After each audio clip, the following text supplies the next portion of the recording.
Blessings, everyone. I want to start out today by sharing that every being's testimony, every being's connection to God and revelation is valid, from the most high to the most humble. And I think this is epitomized by the lesson of Jesus Christ in the sense that he was the true lineage of Judah and yet was a humble working person from a humble family. And in keeping with that, I feel encouraged to share, and I'm hoping to encourage others to share about their testimony. It's such a beautiful thing to welcome to people's testimony. And it's with folks all the time, and folks are just, there's a bit of a fear culture around sharing the testimony or around even admitting that one is religious or that one is aligned with God. And I think the alignment with God may be the core of the solutions to the challenges that we face right now. And I just feel really connected with my lineage right now through the tribe of Judah that it's a good moment to share. So reading lately in Psalms, Psalm 55:22, cast your burden on the Lord. He shall never permit the righteous to be moved. There's a pervasive sense through my Torah study that you can let your burden down. You can really release all essentially the existential crisis, the fear and the pain and the hurt, and just give it to God, and God can hold you, and that we are safe, and that we're good on this planet.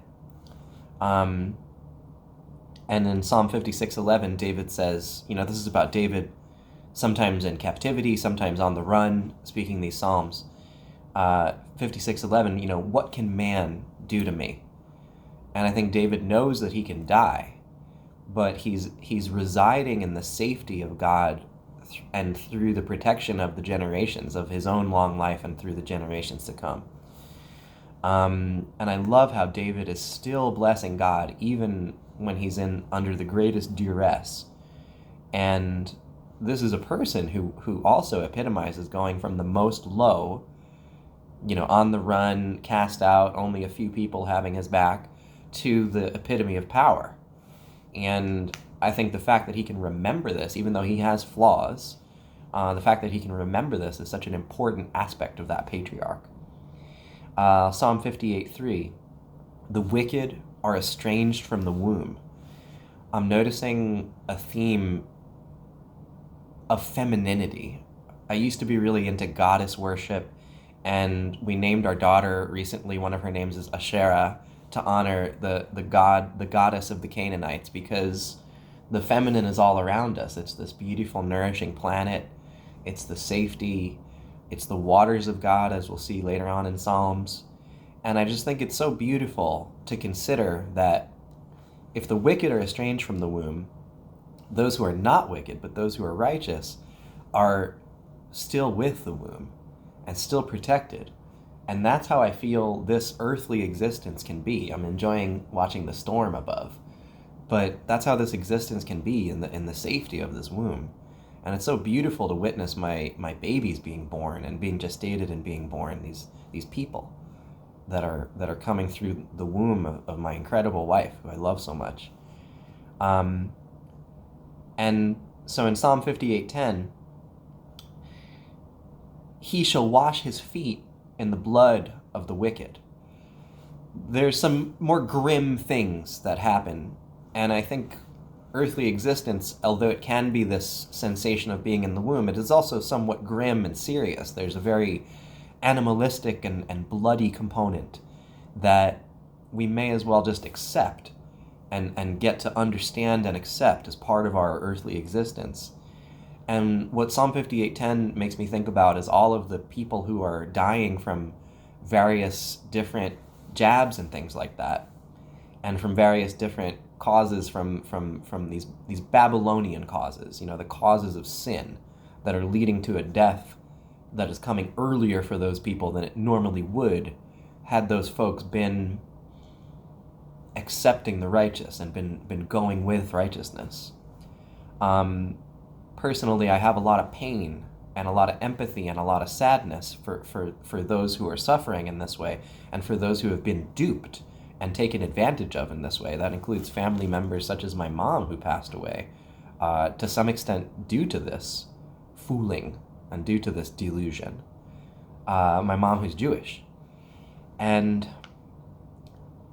I think it's as I read the Torah, I understand, as I read the Bible, I understand and I accept and come to peace with the fact that like a lot of these beings may die earlier. And I can maybe get through some of the pain and some of the own, it's almost selfish for me to worry too much about my own feelings about it, and to get too lost that I'm not, moving forward or making progress because of my own pain about their pain and their hurt, and rather just move through it and witness it and be in a place of confident acceptance and of almost gratitude.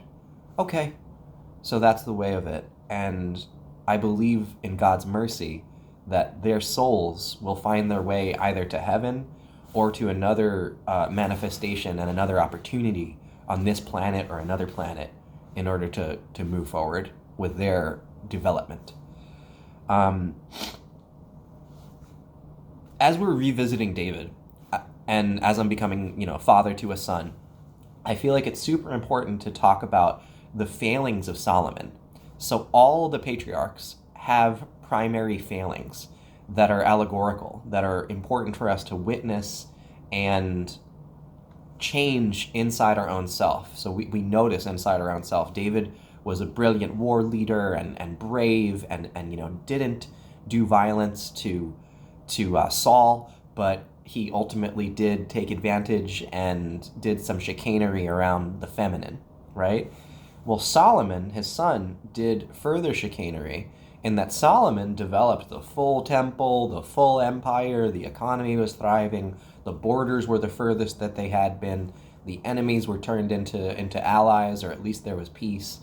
So there was so much success for Solomon, and he was given so much by David going into his kingship. But he aligned with the morality of his women, essentially his wives or his concubines, and not only allowed but supported the worship of Baal and of evil, of Moloch, upon the high places. And king after king that followed failed in this really important way to deal with and eliminate the worship places. And those kings who did go about eliminating those worship places actually ended up bringing success to their whole people. So there's an essential element of we better stand up and deal with these places. Now in those days, there might have been a circle of stones upon the Mount of Olives, and that was a place that people went to make offerings and burn incense, and realistically what they were doing was human sacrifice and child sacrifice to those gods, to those deities. And there was power associated with it, and those were deities that were understood as existent deities. So the early Torah does not say, oh, those don't exist. It accepts that those exist, but we're going for our God, and our God is the one that we stick with. And I think that's what helped our people through the millennia of suffering. And so what are the worship places? What are the sacrificial places currently that our failure to deal with them and appropriately dismantle them is actually causing a global challenge to all people, including the people who are righteous?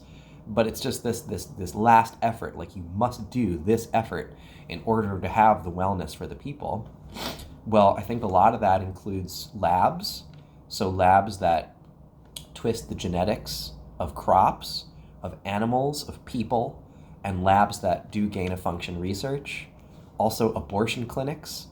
These are essentially sacrificial places, and the human tissue that is taken from these fetuses then becomes vital ingredients to various, not only cosmetic products, but also research into the darkest pharmaceuticals and gene-changing work that the Satanists are trying to do. Also, a lot of these places that do transgender surgery, there's definitely an element of body part sacrifice and sacrificing to Moloch. Also, a lot of these child protective services rings that are causing human trafficking to go through, we've got to find out in our state, in our local areas, which child protective services and Department of Human Services people are righteous and are doing the good work, because some of that does need to happen if the kid is legitimately in danger and is then legitimately brought into a safer situation. That's valid. But some of them are selling the children, and some of them are putting the children into prostitution, and there's thousands per year of children being so-called lost, who are no longer known where they are, and there's no resources being deployed nor media attention being given to this fact. And then also we can go directly into where these Satanists and these Molochians worship together. And places like the Bohemian Grove, places where they have these mansions and where they do these parties, and where humans are sacrificed, and where they prostitute children, and where all this worship is happening. That one element of being righteous as people is to reside in righteousness ourselves. But similar to Frodo in The Hobbit, when it comes time to adventure, when it comes time to get with the group and get out of that shire, that comfort zone, and handle business, you better be ready to do that. And so I feel like this is vital, and it may end up, preventing another pandemic, or stopping these people from gathering the snowball effect, the essential steam that they need to pursue their global agenda. And so Solomon's failure, and moreover his adherence to the Baal worship of his wives, Solomon's failure is an allegory for the failure of third generation from struggle Jews to understand what they've gone through. So David remembered what it took to make the kingdom, but Solomon grew up in enough privilege that he started to forget. And then the generations that followed after him were in full forgetting, but they had the trappings of, and they had the outer facing of divinity and righteousness, but internally they were non-righteous. And so this is what has happened to a lot of the Jewish people, is that we've gotten totally lost. And I am at risk of that happening to me, and I'm swimming upstream against it happening. The problem is that when you adhere to the Baal worship, when you adhere to these falsehoods, there is an essential welcome. There is an essential, like, hey, you're part of the team. And this is what ends up happening to a lot of young people. Young people, they seek drugs because they seek the divine experience, and they're looking to develop their connection to divinity. And they're going to do greater and greater levels of so-called mischief or illegal activity to attain divinity against what their culture is putting on them, which is empiricism and rationality, which leaves them essentially hollow and feeling like there's no space for them and that the environment is going to be destroyed. And when young people go to things like Burning Man, which is, I've been to Burning Man, and I reflect now as a religious person that it is essentially Satanist, and its entire trapping is religious. But those people are not evil, they're just seekers, but they don't have something better to seek. And in a way, if they would be welcomed into the bosom of Christianity, but then are told that their sexuality is evil, whether that's heterosexuality, homosexuality, whatever, but if they're told that they're one of the most divine expressions they have, which is intimacy, is actually wrongful, then they're going to be so much more likely to get fooled and pulled into the Satan worship. And this is something similar to what happened to German youth in the 1930s.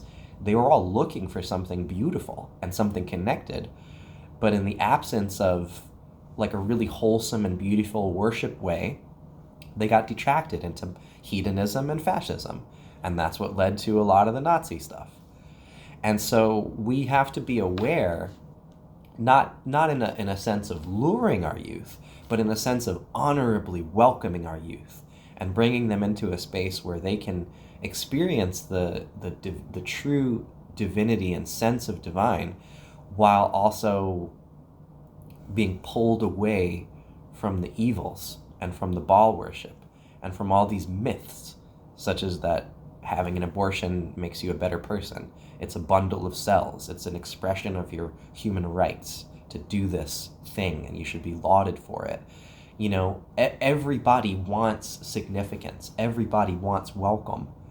And so we have to provide that welcome in a deeper way and in a more meaningful way that's going to cause them to feel like this is legitimate, and I want a piece of this, and I am able to and ready to serve.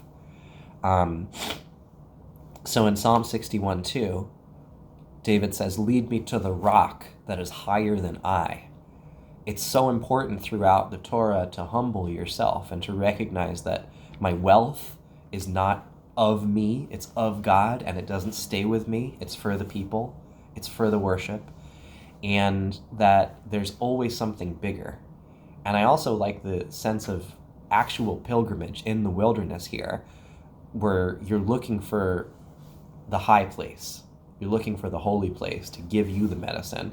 And this has been a huge thing for me in the Rocky Mountains, the Himalayas, the Cascades. I've been so blessed, and with my allies who come on those journeys with me. And David says, "I will abide in your tabernacle forever." Now, historically, it's only one day per year that only one Kohath or priest goes into the tabernacle, and it can even be a mortal danger for him. So David here is saying, "I will abide in your tabernacle forever," and this is back to that womb space, where if this is where we reside. And when we reside here, there's peace, and there's safety, and there's a sense of ease and willingness to give and serve. And I feel refreshed. I feel now I'm ready to clean my house, ready to take care of my family. And so part of the problem with feeling God, part of the problem that people have nowadays, is our narrow frame of consciousness, where we're not really connected to nature and the immensity of the heavens and the immensity of a whale or a bear or a lion or a tiger or of disease and of death, but we're actually in these very warm, comfortable bubbles, and we're mostly hooked in with the screens, which is more like a secondary reflection. So when we see the heavens, it's a primary reflection. It's us and God, and we're just getting it. But when we see something on YouTube or something through our phones, it ends up being like a reflection of a reflection. And so it's easy to get a little bit fooled and to get lost in the empiricism which they're trying to virally, mimetically impose on people's minds through this programming that they've really gotten great with doing it. You can see it if you just talk to people. Most people are completely deluded. And so the best thing is to get your nature experience on, and to get your heavenly, to get close to things that are like, yeah, this is God. And eventually you get to the point where it's like, it's all God. But there's some things that are more apparently God. They're more momentous. That experientially, they're more like powerful, and they get us to the point where we feel that joy. And so the trick is to cultivate more and more of that, and to build up your health, your health to the point where you can go and get that. So what we have is the heavens, and our souls pass through Orion's gate, and then they come and they have incarnations on this planet. And when you get a human incarnation or an animal incarnation, you're full of the needs of your body and fear and your own mortality, and you're full of the existential crisis when you realize that you're not permanent. And so part of the reason we incarnate on this planet is so that we have this opportunity to reside in a body. Because if we can come into this body and essentially remember the divinity of the non-body, the pre-body experience, and live that more and more of our life during the bodily incarnation, then we can promote essentially heaven on earth, where we create an ecological, cultural, legal paradise where people are safe, where people are honored, And then the better you do with that, it's like a positive feedback loop, because the better you do with that, the more that people coming up, the next generations coming up, they don't know any fear. They don't have to fight for their life. They're not, hungry, but they're actually from a very young age participating in their food systems, and therefore trusting the mother that's beyond the mother. So they nurse from their own mother, and then they nurse from the land, but they give to the land. And as they grow older, they give more, and they give more, and they give more, and they give more, until the final gift of their body and wealth to the land, which nourishes the subsequent generations. And so it's just so important to remember that God is my only salvation. David says this over and over again. And what I and many others have been lured into is that, some degree of ganja smoke, or some degree of sexual satisfaction, or some level of heroin spiking through my veins, or some degree of wealth that I obtain with like riding a jet ski with cool sunglasses, that is my salvation. There's a deep, deep search for salvation. It's better than oblivion, but it's a sense of oblivion. It's a sense of oneness, and we're looking for it. And it's in some ways the most powerful lure. It's the most powerful thing deep, deep in our DNA that gets us to strive and gets us going. But we're all striving in these other directions that we can actually just have it. It's like, here it is, all the wealth you want. It's right here, and you can just feel that.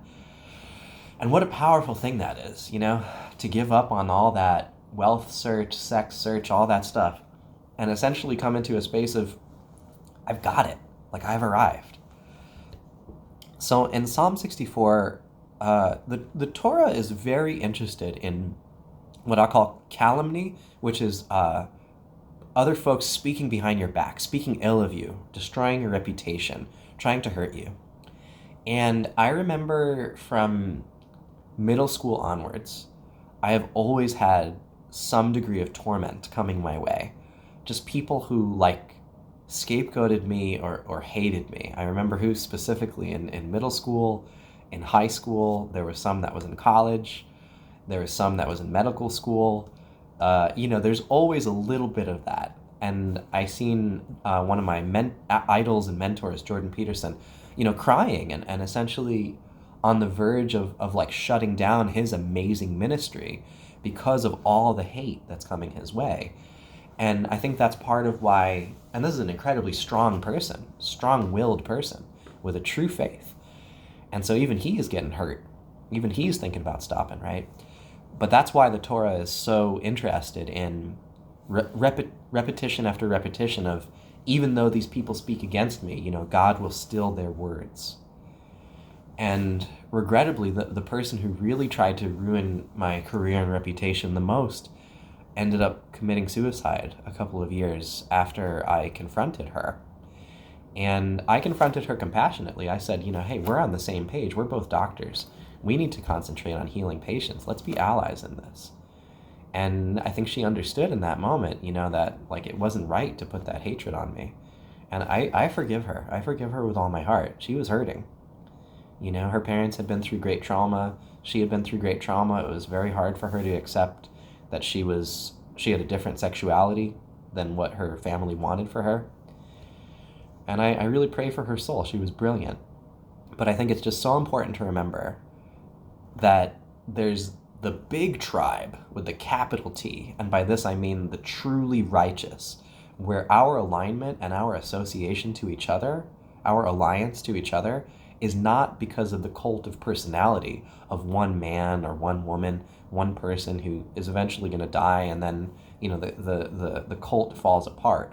But our tribe is based on a shared set of worship, a shared set of holy principles that bind us, and that tribe is so much stronger than tribes that align out of the choice to mutually hate an outsider, or the choice to even get together for the benefit under the auspices of one personality.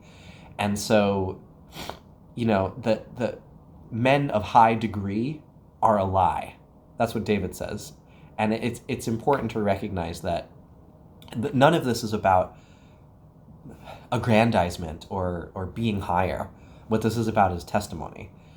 And if I humble myself enough and study enough and focus and do my work, there's no reason why I can't be a good conduit for God's will and for the Word. And I believe that this Word can completely fill us and can completely be with us. None of us will ever be perfect. I have cardinal flaws, just like any of the patriarchs. I have cardinal flaws. But the best thing is to recognize them and work on them. And so you can recognize them at the end of your life and have regret at the end of your life and ask forgiveness, or you can try to do it as soon as possible. And that's what I'm trying to do now. And so in Psalm 64:9, it says, God, you visit the earth and water it. You settle its furrows. You make it soft with showers. You bless its growth. I mean, how beautiful is this? Just like the Tao that can be spoken of is not the true Tao, to describe God and put borders and boxes and boundaries around God is always somewhat foolhardy in a way, because you'll never know the fullness of it.